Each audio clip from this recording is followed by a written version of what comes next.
Imagine you're cruising down Interstate 35 in south central Texas, and suddenly, bam, a massive, fully loaded commercial truck breaks down right in the middle of the highway. Welcome to this explainer. We're diving straight into a high-stakes, incredibly stressful scenario that, believe it or not, plays out every single day. The stakes here, they're huge, both physically and financially. A stalled rig disrupts delivery schedules, puts cargo at risk, and literally creates a massive hazard for everyone else on the road.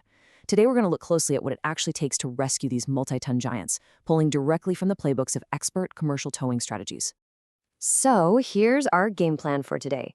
We'll start with the I-35 breakdown dilemma, then move into heavy-duty towing complexities. After that, we'll cover battling Texas weather conditions, look beyond basic towing services, and wrap up with proactive steps for drivers. Let's jump right in. Part 1. The I-35 breakdown dilemma. That stretch of highway between San Antonio and Austin, it's a massive artery for commercial freight. So I want you to really picture this.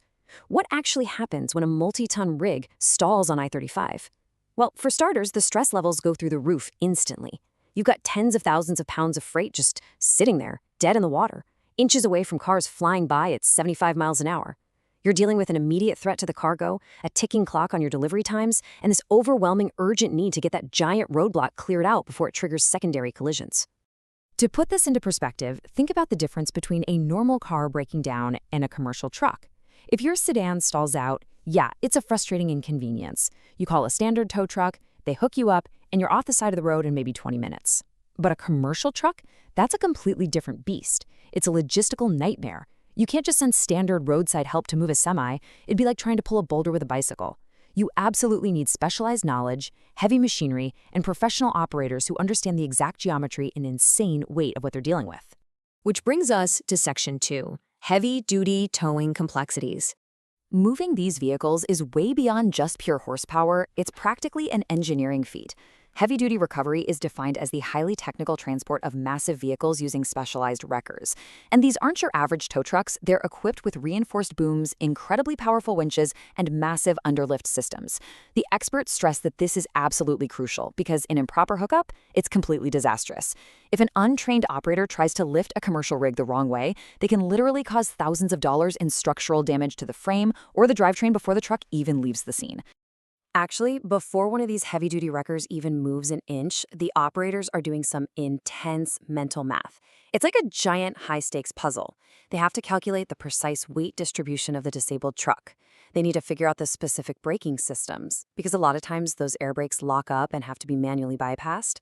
And they've got to safely manipulate the drive shafts. These operators go through rigorous, specialized training just to figure out how to secure the vehicles safely. It just goes to show why having dedicated professional towing services is such a massive part of a fleet's risk management. Moving on to Section 3, battling Texas weather conditions. Now, as if the physics of moving a semi weren't tough enough, the unpredictable Texas weather steps in and just multiplies the danger. The weather down there is notoriously extreme. Think about the brutal summer heat. Engine cooling systems are absolutely screaming, and that scorching asphalt rapidly eats away at tire treads, causing sudden, explosive blowouts. Not to mention, the recovery crews themselves are at serious risk of heat exhaustion just trying to rig the truck up. On the flip side, you get these sudden torrential downpours. Suddenly, visibility drops to near zero, and the road turns into an ice rink. Imagine trying to winch a load weighing tens of thousands of pounds in the pouring rain. Your traction is severely compromised. It forces the operators to make some incredible split-second adjustments right there on the fly. Let's look at Section 4. Beyond basic towing services. Here's the thing. Not every breakdown actually requires a massive wrecker to haul the truck away. Professional towing isn't just about point A to point B transport anymore. Often, what drivers really need is secondary roadside assistance. We're talking a whole spectrum of mobile fixes, handling dual-wheel blowouts, delivering emergency fuel, bringing in mobile air supply for those complex braking systems, or even jump-starting massive diesel engines. And here's a kind of crazy one, cabin lockouts. Modern trucks have incredibly sophisticated electronic locking systems. A driver could hop out at a rest stop for 2 seconds, the wind blows, the door shuts, and boom, they're locked out with the engine still running. Getting back inside requires professional bypass tools so you don't end up destroying the door mechanisms or the window seals. Speaking of those tires, dual-wheel blowouts are a massive, very dangerous and unfortunately common issue on those hot Texas highways. Commercial tires are ridiculously heavy. When one blows, the driver is often stuck waiting precariously close to highway traffic. You can't just pop a jack under there and swap it out like a normal car. Safely removing and replacing these massive wheels takes specialized tools and highly trained personnel to get that rig back rolling safely. All of this usually leads to one very practical question from drivers and fleet managers. Do I always need a tow for a mechanical issue? It's a totally valid concern, right? Because committing to a full tow means significant downtime, huge expenses, and seriously delayed freight. Well, the good news is, no, you don't. A top-tier service provider isn't just going to show up and blindly hook up your truck. They'll assess the situation first.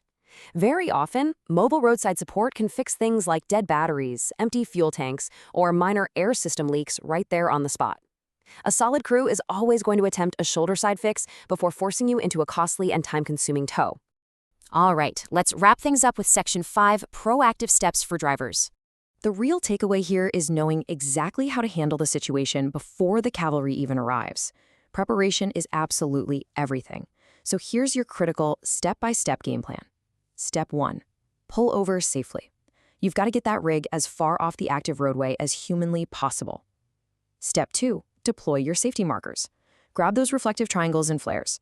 You need to alert oncoming traffic and establish a safe zone. Step 3. Assess the situation. Do a quick mechanical check.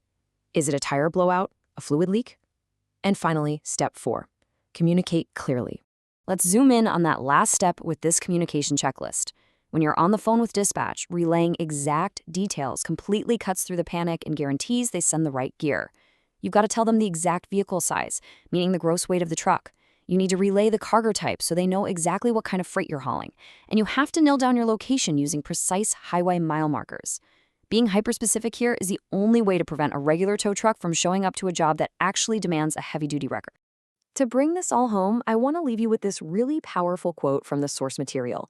Preparation remains the best defense against the unpredictability of the road. It really hits the nail on the head, doesn't it? In the incredibly fast-paced world of commercial freight, waiting until you're stranded on the side of I-35 to figure out your logistics plan is just a recipe for disaster. So think about this. What would happen if your fleet took the time to build a trusted relationship with a specialized local towing partner before the crisis actually strikes? Something to chew on. Thanks for joining me for this explainer. Keep those fleets safe, stay prepared out there, and as always, keep learning.